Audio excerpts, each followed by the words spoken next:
అన్నారు. శంకరుడు ధనస్సు పట్టుకుంటే ఇంత స్తోత్రమా, వేదంలో ఇన్ని మంత్రాలు రావడమా, ఎందుకు రావాలి అని అడిగారు. అడిగితే కారణం చెప్పారు. పినాకః త్రిపుర దహన కాలే శరజ్వాలా జాలైర్నాకం పిహితవాన్ పినాకః తదా మేరు ధనుస్త్వాత్ అన్నారు. లోకమునందు ఎక్కడా లేని రీతిలో బంగారు పర్వతమైనటువంటి మేరు పర్వతాన్ని తన చేతిలో ధనస్సుగా పట్టుకుని నిలబడిన నాడు, అటువంటి ధనస్సు యొక్క కాంతుల చేత సమస్త లోకములు కప్పబడిపోయి రాత్రనక పగలనక బంగారు కాంతి యందు అన్ని లోకములు ఎప్పుడు ప్రకాశించాయో అలా ధనస్సు చేతిలో ఎవడు పట్టుకున్నాడో వాడి చేతి ధనస్సే చిత్రం. అలా ఎవ్వరూ పట్టుకోలేరు. అలాంటి ధనస్సు పట్టుకున్నాడు కాబట్టి నిన్ను పినాకి అని నీ చేతి ధనస్సుని స్తోత్రం చేస్తున్నావు అన్నారు.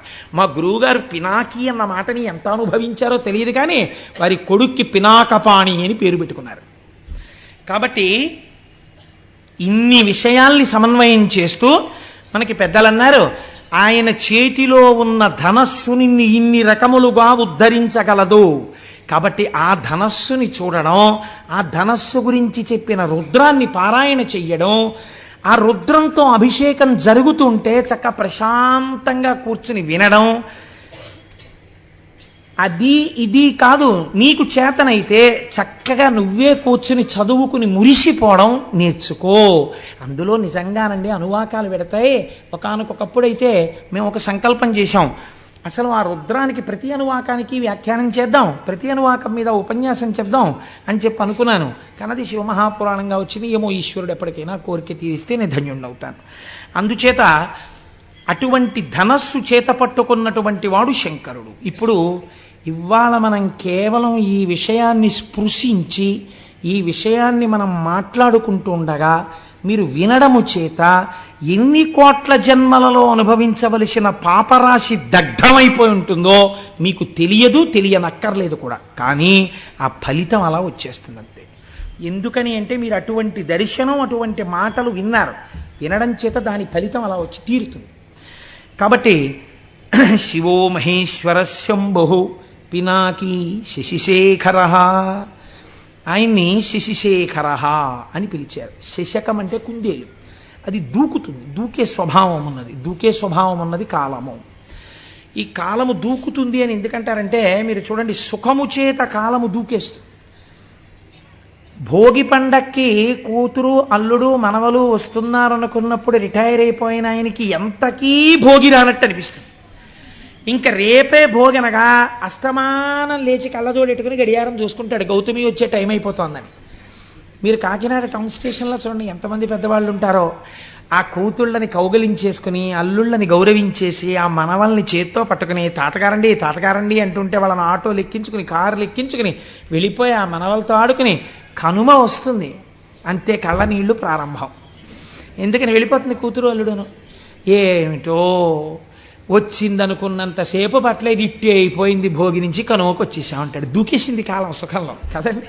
కాబట్టి శశకము చంద్రుడి యందు కుందేలు ఉంటుంది. అందుకే కాలము దూకుతుంది, కాలము నిబ్బరంగా ఉంటుంది. ఒక్కొక్కసారి దుఃఖంలో ఉన్నాడు అనుకోండి, ఈ కాలం గడవట్లేదండి అసలు అంటే. 20వ తారీఖునే డబ్బులు అయిపోయాయి అనుకోండి, ఏమిటో ఈ నెల గడవట్లేదండి అసలు 31 వస్తుందా అంటాడు. కాబట్టి కాలం చాలా గడుసుగా గంభీరంగా ఉన్నట్టుంటుంది. కాబట్టి మీరు ఈ దాంట్లో అర్థం చేసుకోవలసిన రహస్యం ఒకటి ఉంది. మీరు అసలు దాన్ని పట్టుకుంటే శశిశేఖర అన్న మాటకున్నటువంటి తాత్వికమైన అర్థం మీకు అర్థం అవుతుంది.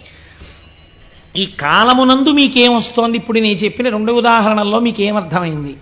ఒకదాని యందు సుఖం ఉంది, ఒకదాని యందు దుఃఖం ఉంది. దుఃఖం ఉన్నప్పుడు కాలం కదలనట్టు అనిపిస్తోంది, సుఖం ఉన్నప్పుడు దూకేసినట్టు అనిపిస్తోంది.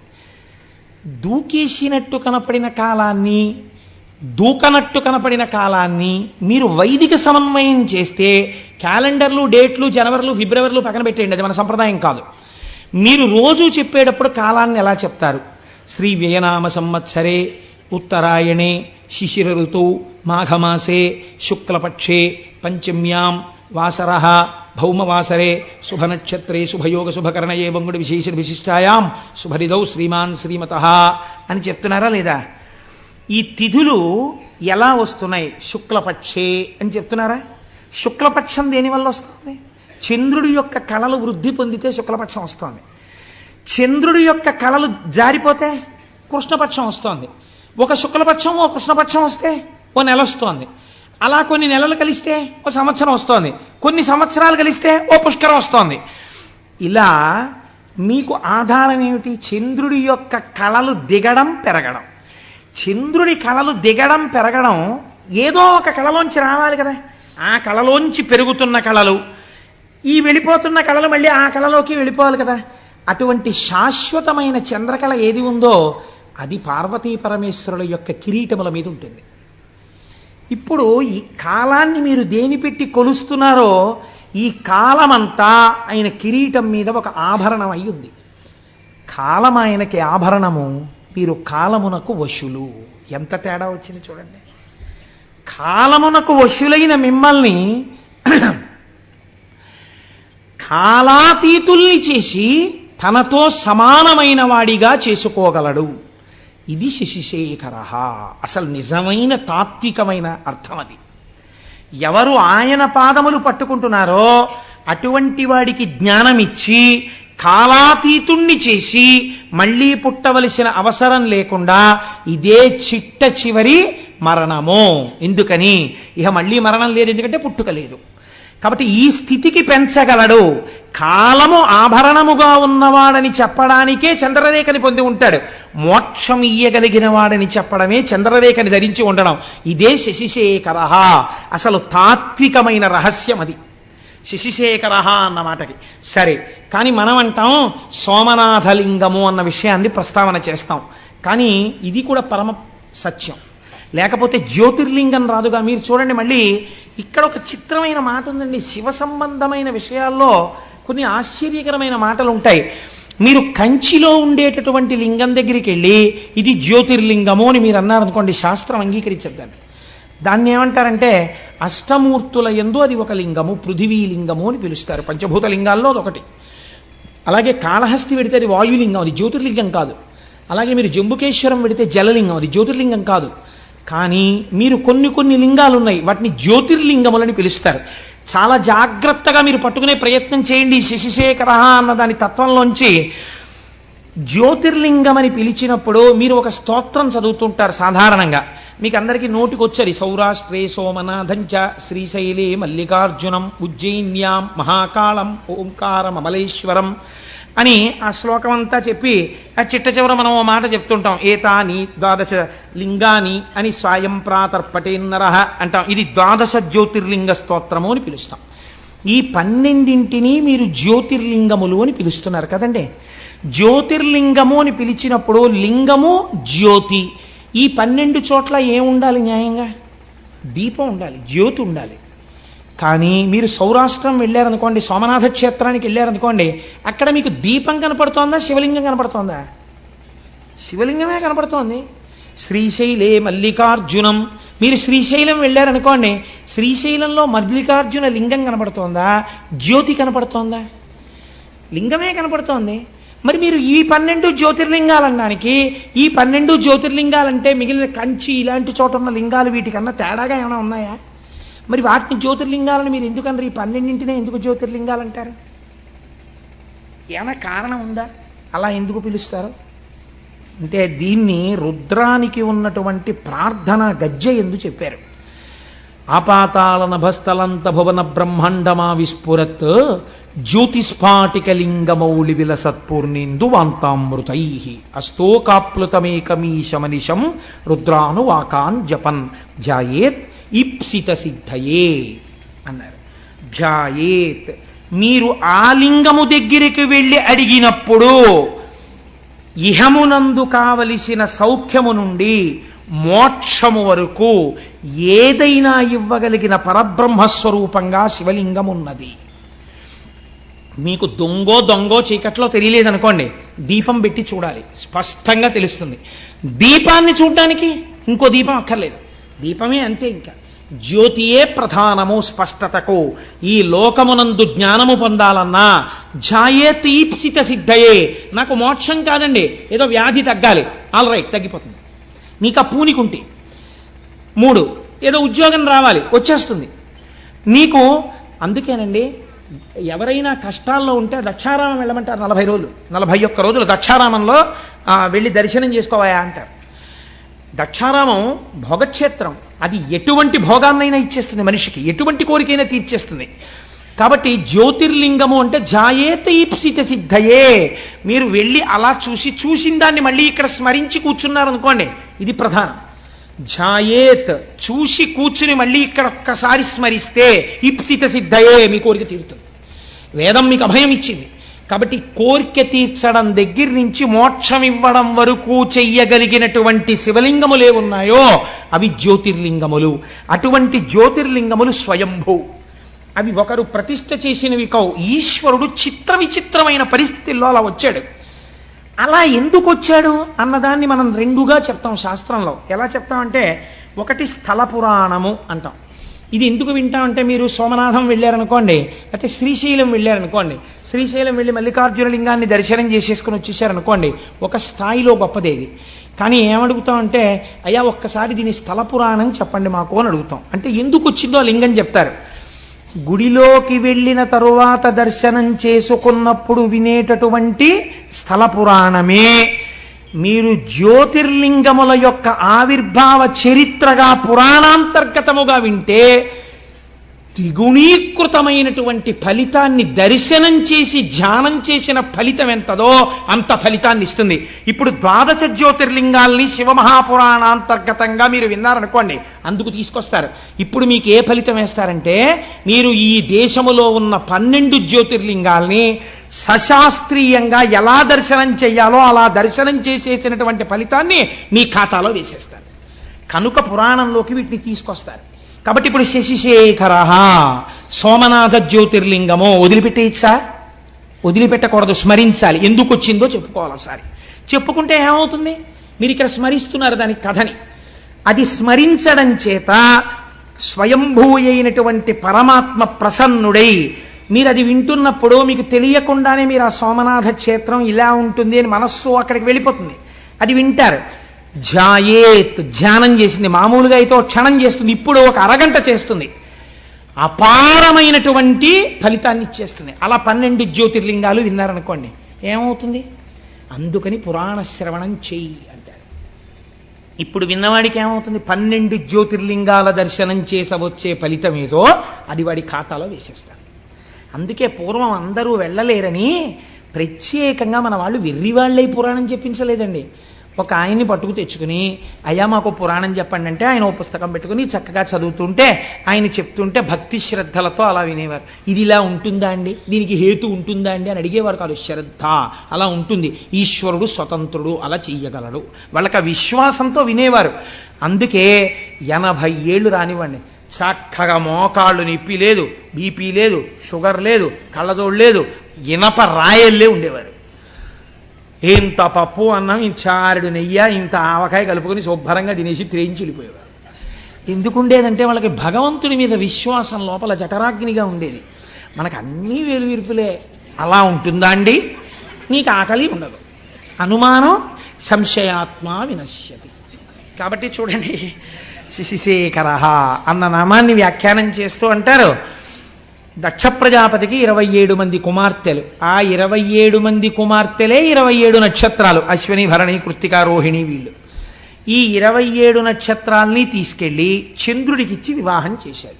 ఒక ఆయనకే ఇచ్చేశాడు, గొడవ లేదు, పండగ ఒక్కడే అల్లుడు వస్తాడు. అందుకని 27 ఆడపిల్లల్ని ఒక్కరికే ఇచ్చాడంటే పూర్వం దక్షిణ నాయకత్వము అని ఒకటి ఉండేది.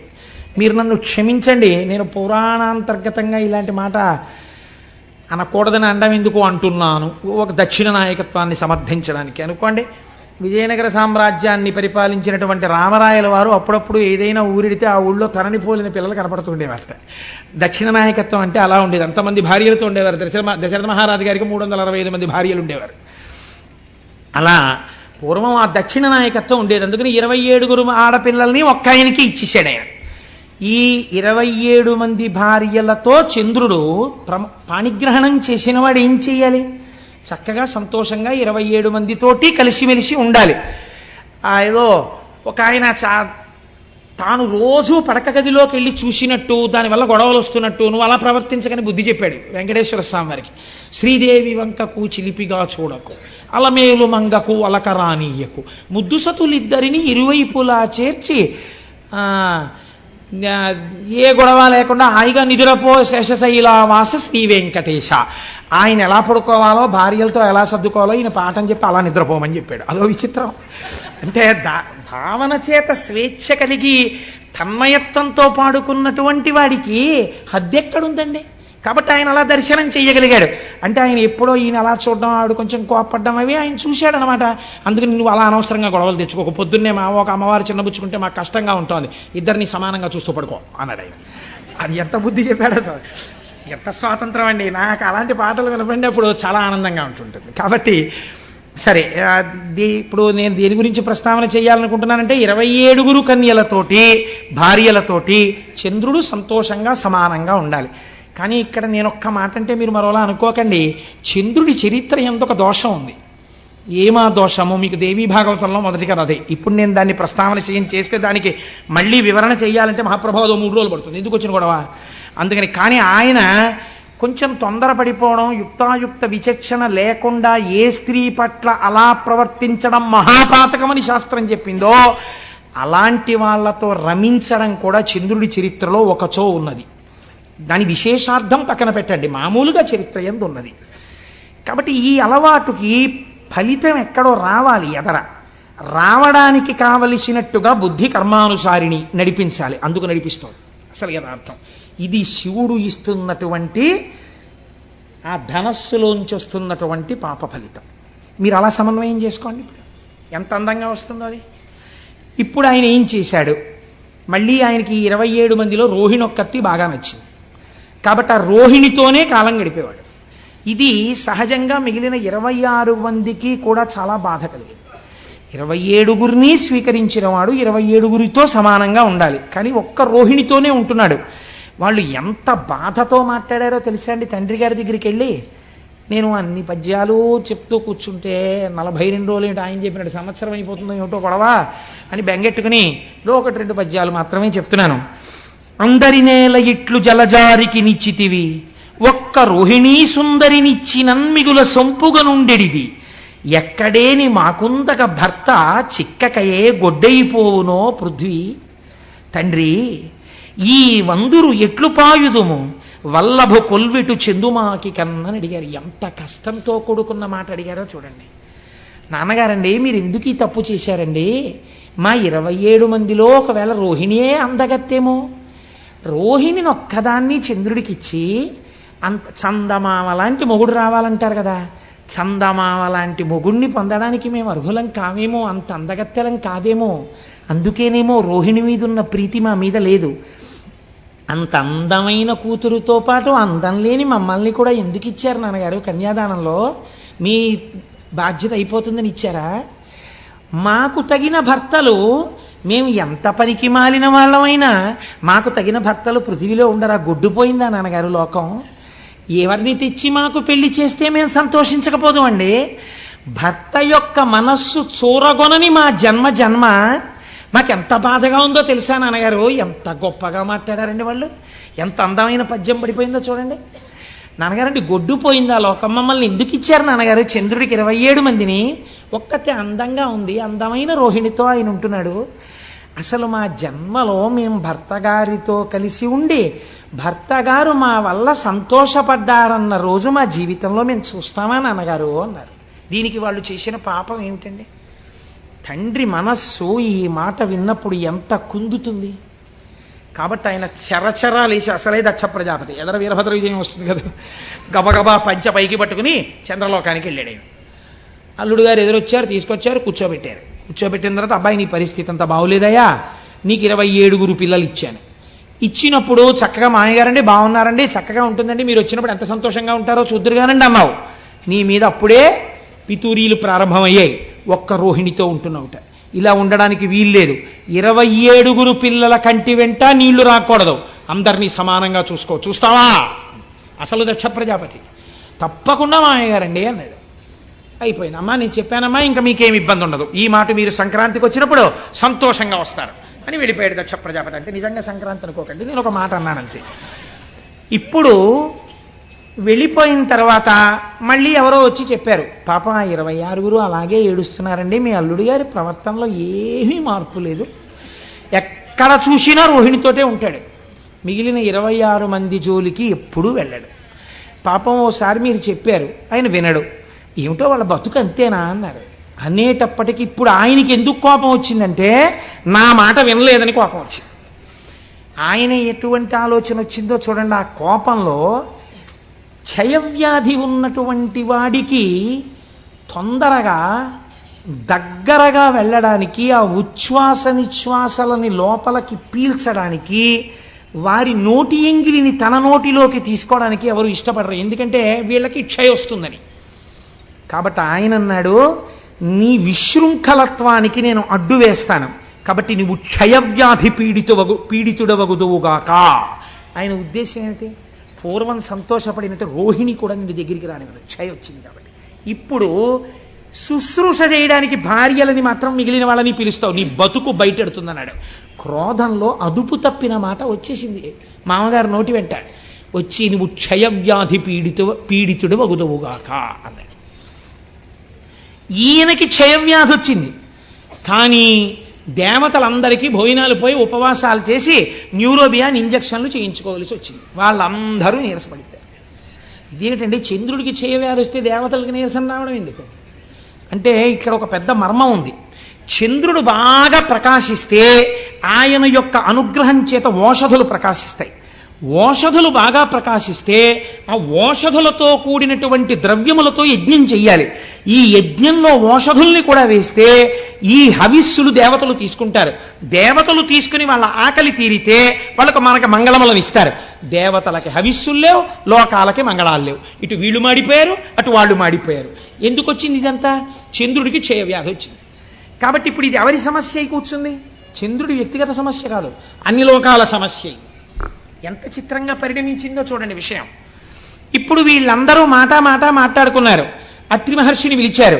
అందరూ కలిసి చతుర్ముఖ బ్రహ్మగారి దగ్గరికి వెళ్ళారు. పెద్ద ఆయన పాపం ఆయన్ని అడుగుతారు అందరూ. ఆయన దగ్గరికి వెడితే చూడండి, మనం సాధారణంగా ఓ మాట అంటాం, ఏమండి వీడు ఇలా తప్పు చేశాడు, కొంచెం చేయండి అంటే, వీడికే చెయ్యాలి ఉపకారం? వీడికండి చెయ్యాలి? మీరు తండ్రి, మీరు మర్చిపోయారేమో, వీడు చేసిన తప్పుడు పనులన్నీ నాకు బాగా గుర్తున్నాయి. ఎంత ఏడిపించాడంటే బృహస్పతిని, నాకు తెలీదా? ఆ రోజు నేనే కదా చతుర్ముఖ బ్రహ్మని జోక్యం చేసుకున్నాను. వీడికి అసలు ఇటువంటి ఇది రావాలి, బాగా వచ్చింది నాళ్ళకి, మామగారు బలి చేపించాడు. కానీ ఇగో వీళ్ళ కోసం ఓ మార్గం చెప్పక తప్పదు అని చెప్తాడు. చూసారా ఓ పెద్ద ఆయన, అలాగే చెప్పాడు బ్రహ్మగారు. ఆ పద్యం వినండి ఎంత గొప్పగా పడిందో. పరకాయ ప్రవేశం చేసి అత్యంత సహజమైన రచన చెయ్యడం అంటే అది. అయినను లోక సౌఖ్యమును నారసి చెప్పెదా. వీడు తుంటరివాడు, వీడికి చెప్పకూడదు అసలు, వీడి క్షయవ్యాధితో బాధపడిన గొడవేం లేదు. అయినను లోక సంక్షేమం కోసం చెప్తున్నా, ఇటు మీరు అటు వాళ్ళు బాధపడుతున్నారు కదా, అందుకు చెప్తానన్నాడు బ్రహ్మగారు. ఆ ప్రభాసమాన్యూనత రాఘహారియగు నొద్దిక వీడట చేరి శంకరున్ పూనిక కొల్చుచున్ తపసుభూని వసించిన కొన్ని నాళ్లకి గ్లానిని మాన్పగాగలదు కాలహరుండు దృఢంబు పొండికన్. నేను చెప్తున్నాను రా ఉపాయం, ఏమీ లేదు. వీడు ప్రభాస క్షేత్రానికి వెళ్ళాలి. వెళ్ళి సముద్రపు టొడ్డున ఉంది, అది అరేబియా మహాసముద్రం అని ఇప్పుడు మనం పిలుస్తున్నామే, ఆ సముద్రపు టొడ్డుకు వెళ్ళి కూర్చుని ఆ ప్రభాస క్షేత్రంలో ఓ గుంట తవ్వి అందులో ఒక పార్థివలింగాన్ని పెట్టుకుని పంచాక్షరీ మహామంత్ర జపాన్ని మృత్యుంజయ మహామంత్రంతో కలిపి అనుష్ఠానం చెయ్యాలి. ఎందుకని? క్షయం వచ్చేసింది కాబట్టి మృత్యుంజయ మంత్రంతో కలిపి అనుష్ఠానం చెయ్యాలి. ఎంత శాపం ఉన్నా ఇటు బ్రాహ్మణ వాక్కుని కాపాడి అటు వీడు చచ్చిపోకుండానూ కాపాడాలంటే పరబ్రహ్మమునకు తప్ప వేరొకడికి సాధ్యం కాదు. కాబట్టి శంకరుడు మాత్రమే చెయ్యాలి ఈ పని. వీడిని పార్థివలింగాన్ని అర్చన చెయ్యమనండి అన్నారు. ఆ మాట చూడండి, ఉద్దిక వీడట చేరి. బ్రహ్మగారు మాట్లాడేటప్పుడు ఈయన్ని అండం, ఆ చికాకుంది చంద్రుడి మీద, ఆయనకి కోపం ఉంది, అందుకని వీడిని అక్కడికి వెళ్ళమనండి. ఎంత బాగా అన్నాడు చూడండి, ఒద్దిక వీడట. అక్కడైనా బుద్ధిగా కూర్చోవాలి, మళ్ళీ అక్కడికి వెళ్ళి కూర్చుని ఏదో పనులు మొదలెట్టకూడదు, మళ్ళీ ఏదో శాపాలు తెచ్చుకోకూడదు, మళ్ళీ నా దగ్గర రాకూడదు. ఉద్దిక అక్కడ కూర్చుని శివుడి గురించి ఆరాధన చేయమనండి, పోమనండి అక్కడికి. అలాగేనండి బాబాయ్ అన్నాడు ఇప్పుడు అని. ఇప్పుడు బయలుదేరి ప్రభాస క్షేత్రం చేశాడు. ఏం చేస్తాడు? చేసిన పాపం అనుభవించాలి, వచ్చింది శిక్ష. కాబట్టి ఇప్పుడు అక్కడ కూర్చుని పంచాక్షరీ మహామంత్రాన్ని మృత్యుంజయ మహామంత్రంతో అనుసంధానం చేశాడు.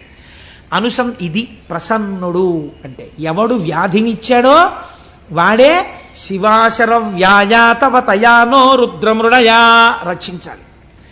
ఇప్పుడు వెళ్ళి కూర్చుని జపం మొదలెట్టాడు. కొన్ని కోట్ల జపం అయిపోయింది. అయిపోయిన తరువాత చంద్రోద్భాసిత శేఖరే స్మరహరే గంగాధరే శంకరే సర్పైర్భూషిత కంఠకర్ణ వివరే నేత్రోద్ధవైశ్వానరే దంతిత్వకృత సుందరాంబరధరే త్రైలోక్యసారే హరే మోక్షార్థం కురు చిత్తవృత్తిమమలాం అంతైస్తు కింకర్మభిః అంటారు శంకరాచార్యుల వారు. అటువంటి స్వరూపంతో భగవానుడు శంకరుడు ప్రత్యక్షమయ్యాడు. స ఉమ పార్వతీ సహితుడై ప్రత్యక్షమయ్యాడు. క్షయవ్యాధితో శుష్కించిపోయి ఉన్నాడు చంద్రుడు. ఏం నాయనా ఏమిటి నీ అభీష్టం అని అడిగాడు. అయ్యా నాకు క్షయవ్యాధి తగ్గిపోవాలండి అన్నాడు. ఇప్పుడు నీ క్షయవ్యాధి పోతుంది అని పరమాత్మ అనగలరు అంటే ఎవరి మాట పోయింది? దక్ష ప్రజాపతి మాట పోయింది. అంటే నే శాపం పెట్టేవాడిని నువ్వు రక్షించేవాడివా అంటాడు. కాబట్టి ఇప్పుడు ఇద్దరిని దృష్టిలో పెట్టుకోవాలి. అటు పెద్ద ఆయన మాట నిలబడిపోవాలి, ఇటు పిల్లాన్ని రక్షించాలి. ఇంత తప్పు చేసి ఉన్నవాడైనా తన పాదములు పట్టుకుంటే బుద్ధిని కూడా సంస్కరించాలి. అందుకే ఆ తర్వాత చంద్రుడు 27 భార్యలతో సమానంగా లేడన్నటువంటిది లేదని చెప్పడానికి ఉదాహరణే చాంద్రమానంలో మీరు చెప్తున్న తిథులు కదండి. లేకపోతే చంద్రమానంలో ఎలా జరుగుతున్నాయి తిథులన్నీ? చంద్రుడు కూడుతున్నాడు కదా నక్షత్రాలతోటి. కాబట్టి ఇప్పుడు బుద్ధిని మార్చాడు. అదే కదండి, మరి అందుకేగా రుద్రశబ్దం వాడారు మీరు. ధర్మం వైపుకు మారుస్తాడు బుద్ధిని అనే కదా మీరు రుద్రశబ్దం వాడారు. కాబట్టి ఇప్పుడు ఏం చేశాడు? బుద్ధిని ముందు మార్చి అటు పెద్ద ఆయన మాట నిలబెట్టాలి దక్ష ప్రజాపతి.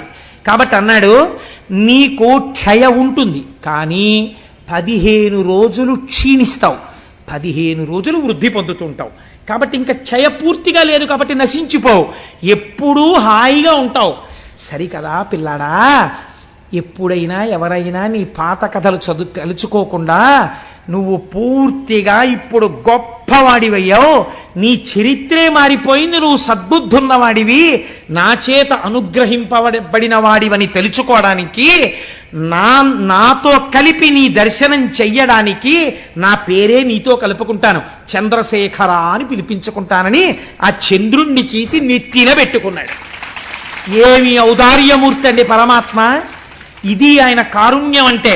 నీకేమిటి బెంగ? కాలమునకు వశుడు కానివాడను నేను, నా నెత్తి మీద నిన్ను పెట్టుకున్నాను రా. చతుర్ముఖ బ్రహ్మగారు అన్నాడు వీడును పోయి ఉద్దికను అన్నారు. ఆయన అన్నారు తప్ప అందరూ చేస్తారులే నాన్న, చేసావు, నీ బుద్ధి మార్చుకో. నీ బుద్ధి మారింది, ఇప్పుడు నిన్ను నెత్తి మీద పెట్టుకుంటాను. ఇప్పుడు మీకు ఇది విని ఏమైంది? శశిశేఖర, తప్పులు జరిగిన వాటికి వేళ్లు విరవకండి. ఇంత కారుణ్యమూర్తి అయిన శంకరుడి పాదాలు పట్టుకున్న వాడికి ఒక్కసారి పట్టుకుంటానని పూనికతో నిలబడితే మిమ్మల్ని కూడా నెత్తి మీద పెట్టుకోవడానికి ఆయన సిద్ధంగా ఉన్నాడు కదండి.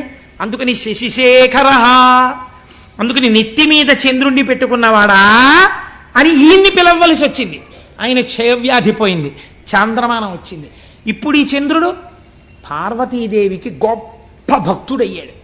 అందుకే మనుశ్చంద్ర కుబేరశ్చాలోపాముద్రాచ మన్మద అగస్తీరగ్ని సూర్యశ్చ ఇంద్రస్కంధస్తథైవ చ అని క్రోధభట్టారకో దేవ్యా ద్వాదశామి ఉపాసకా 12 మంది అమ్మవారి మహాభక్తులలో ఈయన కూడా ఒకడయ్యాడు.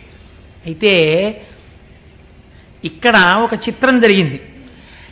శంకరుణ్ణి చూసి అన్నారు స్వామి చాలా బాగుందండి, మీరు నెత్తి మీద చంద్రుణ్ణి పెట్టుకున్నారు, శశిశేఖర అన్న నామం మీకు వచ్చింది, అంతవరకు మేము ఒప్పుకున్నాం. అదే సోమనాథలింగం.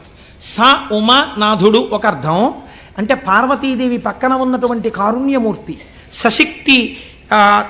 సశక్తిపరుడు కాదు. సోముడు అంటే చంద్రుడు. సోముడు ప్రార్థన చేశాడు, నన్ను ఇంత అనుగ్రహించిన నీవు ఉత్తరోత్తర ఎవరొచ్చినా రక్షించడానికి ఇక్కడే వెలియవలసినది అన్నాడు. జ్యోతిర్లింగమయ్యాడు. అందుకే అది స్వయంభూలింగాలలో జ్యోతిర్లింగాలలో మొట్టమొదటి లింగం. మీకు తెలిసి వెళ్ళినా తెలియక వెళ్ళినా దీర్ఘకాలం పీడించేటటువంటి వ్యాధులు నయమవుతాయని, భవిష్యజ్జన్మలలో చేసిన పాపముల వలన భయంకరమైన వ్యాధులు, కుష్ఠవ్యాధి వంటి వ్యాధి రావలసినటువంటి పాపములు ఖాతాల్లో ఉండిపోయినా అవి భగ్నమైపోతాయని సోమనాథలింగ దర్శనం చెయ్యాలని మనకి శాస్త్రం చెప్తోంది. మమ్మల్ని అనుగ్రహించి గోపాలకృష్ణ గారు తీసుకెళ్ళబోతున్నారు సోమనాథలింగ దర్శనానికి ఏప్రిల్లో. కనుక ఒకరన్నారు, అయ్యా ఇక్కడ వరకు బాగుందండి, చాలా బాగుంది, సోమనాథలింగ దర్శనం చెయ్యవలసిందే. ఈ లింగం మీద కన్నుబడే ఈ దేవాలయాన్ని ఎన్ని మాటలు ధ్వంసం చేశారో కొందరు. ధ్వంసం చేస్తే మహానుభావుడు ఉక్కు మనిషి అనిపించుకున్నటువంటి భారతదేశపు ఉప ప్రధాని చేసినటువంటి సర్దార్ వల్లభభాయ్ పటేల్ గారు, ఆయన ఆధ్వర్యంలో ఒక కమిటీ ఏర్పడి సోమనాథ దేవాలయాన్ని పునర్నిర్మాణం చేసి అత్యద్భుతమైన దేవాలయంగా రూపుదిద్దారు ఇప్పుడు. కాబట్టి ఈ చంద్రశేఖరుణ్ణి దర్శనం చేసిన మాట యథార్థం అయితే, అయ్యవారు ఇక్కడ చంద్రుణ్ణి పెట్టుకున్నాడు అనుకోండి, చాలా బాగుంది స్వామి ఇక్కడ నువ్వు చంద్రుణ్ణి పెట్టుకున్నావు అనేసి మీరు వెళ్ళిపోగలరండి ఇంటికి. మా స్వామి పరమాచార్య స్వామి ఒక మాట చెప్పారు. ఆయన అన్నారు ఒక రోజున, ఆయన నాకు ప్రాణం అండి మహానుభావుడు, అలా వెళ్ళిపోతూ ఎక్కడో కూర్చునేవారు, ఏదో గుర్తొచ్చేది ఆకాశంలో చంద్రుణ్ణి చూస్తే ఓ నవ్వు నవ్వేవారు. నవ్వు నవ్వి ఆయన అన్నారు, మౌళౌ గంగా శశాంకౌ కరచరణతలే శీతలాంగా భుజాంగా వామే భాగే దయార్ద్రా హిమగిరి దుహిత చందనం సర్వగాత్రే యుద్ధం శీతం ప్రభూతం కనక సభానాథ సోఢుం క్వశక్తి చిత్తే నిర్వేదతస్తే యది భవతి నతే నిత్యవాసో మదీయే అన్నారు. ఈశ్వర, మాకు కొంచెం ఆశ్చర్యంగా ఉంటుందండి. మొన్ననే కదా పుష్యమాసం వెళ్ళిపోయింది. ఆర్ద్రా నక్షత్రమేమో శంకరుడికి ప్రీతి, శ్రవణ నక్షత్రమేమో మా స్వామి వెంకటేశ్వర స్వామి వారికి ప్రీతి. శివకేశవులని రెండు ఎక్కడ ఉన్నాయండి? ఉన్న ఒక్క మూర్తిగా. ఒక్కసారి అలంకారం చేయించుకుని మనని సంతోష పెడతాడు, ఒకసారి అభిషేకం చేయించుకుని సంతోష పెడతాడు. కాబట్టి ఆయన అన్నారు, మౌళౌ గంగా శశాంకౌ. ఈశ్వర, నీ తలలో ఇప్పటికే గంగమ్మ ఉంది. ఆ గంగమ్మ ఉత్తినే కూర్చుంటుందా? ఎప్పుడు కదులుతుంది, ప్రవహిస్తుంది. నీరు అలా స్టాగ్నెట్ అయి ఉండిపోతే కుళ్ళుకంపు వస్తుందండి. అందుకని తిరుగుతుంటుంది ఆ జటాజూటంలో. అలా తిరుగుతుండడంలో ఏమవుతుంది, కిందకి ఇలా కారిపోతుంటుంది. ఆ నీళ్లతో నీ ఒళ్ళేమవుతుంది, ఎప్పుడూ తడిసిపోతుంది. ఎప్పుడు శంకరుడి దగ్గరికి వెళ్ళి ఇలా ముట్టుకుందామన్నా పార్వతీదేవి చల్లగా తడిసిపోయి ఉంటాడు. అబ్బా తుడుచుకోండి అంటుంది, మళ్ళీ తుడుచుకుంటాడు, మళ్ళీ తడిసిపోతుంటాడు. కాబట్టి ఈశ్వర, ఇప్పటికే గంగ ఉంది, అది చల్లగా ఉంటాయి నీళ్లు. చాలదన్నట్టు ఇప్పుడు ఏం చేసావు? చంద్రుడిని తెచ్చి నెత్తి మీద పెట్టుకున్నావు. కాబట్టి ఇప్పుడు నీ తలక ఎంత చల్లగా ఉండాలి. ఎప్పుడు పెట్టుకున్నావో ఆ సోముణ్ణి, తలక ఎంత చల్లతనంతో దిమ్మెక్కిపోయి ఉండాలి. నిజానికి ఎంత చల్లతనమో, ఎంత చల్లగా ఉందో, తల నిమ్మెక్కిపోయింది అంటుంటాం మనం. వానలో బాగా తడిసిపోయి ఇంటికి వచ్చారనుకోండి భర్త, భార్య గబగబా ఏం చేస్తుందంటే, ఇప్పుడు లేవనుకోండి కుంపట్లో బొగ్గులేసి గబగబా విసిరి ఒక్కసారి రండి మీకు పడిశం పట్టేస్తుంది, కాస్త సాంబ్రాణి వేస్తానని చక్కగా ఆయన నిప్పుల్లోకి పడకుండా ఇలా కొంచెం తల వంచుతుంటే, ఏదో పెద్ద బడాయికి పోయి ఇలా ఏదో తెలియక వంచేసినట్టు తల వంచి ఆవిడ పట్టుకుంటే ఇలా సాంబ్రాణి వేస్తుంటే ఆయనకు అదో సంతోషం. ఇంత వానలో తడిసిన శ్రమ పోయేది ఆయనకి. కాబట్టి అలా తండ్రి, నీకు జటాజూటమంతా గంగతో తడిసిపోయింది, చాలదా? చంద్రబింబాన్ని పెట్టుకున్నావు, తల నిమ్మెక్కిపోయిందనాలి నువ్వు పార్వతీదేవి దగ్గరికి వెళ్ళి. పోనీ ఆవిడితో ఈ మాట చెప్దామంటే ఇవి చాలవన్నట్టు ఇంకోటి తగిలాయి. పోనీ తలొక్కటేనండి నిమ్ముకుపోయినట్టుంటుందంటే శీతలాంగా భుజాంగా. పాములు ఒంటికి కుండలీకృత కుండలేశ్వర కుండలం వృషవాహనం నరదాది మునీశ్వర స్తుత వైభవం భువనేశ్వరం. ఆయనకి చెవులకి పాములే, కంఠంలో పామే, భుజాలకి పాములే, పాదానికి వాసుకి చుట్టుకుని ఉంటాడు. వాసుకి ఇద్దరికి ఆభరణం, నారాయణుడికి ఇటు శివుడికి వాసుకి చుట్టుకుని ఉంటాడు. వాళ్ళు చుట్టుకుంటే మీకేమిటండి బెంగ అంటారేమో. పాము అడుగు భాగం చాలా చల్లగా ఉంటుంది. ఇంత చల్లగా ఉన్న పాములు ఒళ్ళంతా చుట్టుకున్నాయి. పైన అంటుంటాలి, ఒళ్ళంతా పాములు. సాధారణంగా పైన చలేస్తే తడిసిపోతే ఏదో ఒళ్ళంతా ఇలా దగ్గర పెట్టుకుని అంటారు. ఇవి చలి, ఒళ్ళంతా ఇవే. వీటిని ఏమైనా అన్నామంటే ఇంకా పాకుతాయి, ఇంకా చలి. ఒళ్ళంతా చల్లగా ఉంటుంది. పోన్లేవయ్యా, ఎవడైనా ఏం చేస్తాడు ఇంత చల్లగా ఉంటే? మరోలా అనుకోకండి, మర్యాదకి చెప్తున్నాను. ఉత్తర క్షణంలో ఉష్ణాన్ని పొందాలంటే వెళ్ళి భార్యను ఆలింగనం చేసుకోవాలి, కాస్త వెచ్చటి సుఖాన్ని పొందాననుకోవాలి. పోనీ అలా వెళ్ళి నువ్వు మీ ఆవిడ్ని కౌగిలించుకున్నావు అనుకో, ఆవిడిటువంటిది. వామే భాగే దయార్ద్రా హిమగిరి దుహిత. ఆవిడ హిమవంతుడి కూతురు. పైగా ఆవిడెప్పుడు ఎలా ఉంటుంది? దయార్ద్ర, దయతో తడిసిపోయి బిడ్డల్ని ఎలా రక్షిద్దాం అని పరమ దయతో తడిసిపోయి ఆవిడ ఉంటుంది. పైగా హిమవంతుడు కూతురు కాబట్టి చల్లని తల్లి. అమ్మలగన్నయమ్మ ముగురమ్మల మూలపుటమ్మ, చాలా పెద్దమ్మ, చల్లని అమ్మ. చల్లని తల్లి అంటే అంటాం కదా, నువ్వు చల్లని తల్లి. దృశాద్రాఘీయస్యాదర దళిత నీలోత్పల రుచాదవీ అంశం దీనం స్నపయ కృపయా మమ పిశివే అంటారు శంకరాచార్యుల వారు. అలా అపారమైన దయ కళ్ళల్లోంచి కురిపించేస్తుంటుంది. ఒళ్ళేమో హిమవంతుడి కూతురు కాబట్టి తండ్రి గారి పోలికలు వచ్చాయి పిల్లకి. పిల్ల చల్లగా ఉంటుంది ఎప్పుడు. వెళ్ళి కొంచెం వెచ్చగా ఉంటుందేమో అని కౌగిలించుకొని ఎడం పక్కన ఎట్టుకుంటే ఇంకొంచెం చలి వచ్చింది. పోన్లేవయ్యా కుడివైపు ఏమైనా కొంచెం తగ్గుతుందేమో అనుకుంటే భక్తులందరూ వచ్చి చందనం సర్వగాత్రే, కాస్త చలిమంటేసిన వాడు ధూపం వేసినవాడు తక్కువ, స్వామికి చందనం రాయాలండి బొట్టెట్టాలండి అని చందనం రాశారు. అబ్బా ఎంత చలయ్యా స్వామి నీకు, ఎంత ఉనికిపోవాలి నువ్వు, గడగడగడగడగడగడ. పోనీ ఇక్కడతో ఊరుకున్నావా? ఇద్దం శీతం ప్రభూతం కనక సభానాథ సోఢుంక శక్తి. అందరూ పుష్యమాసంలో హేమంత ఋతువులో బయటికి రావడానికి కూడా ఇష్టపడక చలేసేస్తోందని దుప్పట్లు కప్పుకుని ముసుగెట్టుకు పడుకుంటే నీ నెత్తి మీద ధారాపాత్ర పెట్టి చాలదన్నట్టు సన్నటి ధార ఇలా ఉనికిపోతూ, పోనీ చక్కగా ఏదో మా స్వామి శ్రీమన్నారాయణుళ్ళ చక్కగా నీకేమైనా సుప్రభాతం చెప్పి చామంతి పూల దండలేసి నీకు చక్కగా ధూపం వేసి పొద్దున్నే బాలభోగం అని ఏమైనా వేడిగా కట్టు పొంగల్ చక్ర పొంగల్ తీసుకొచ్చి పెడతారా?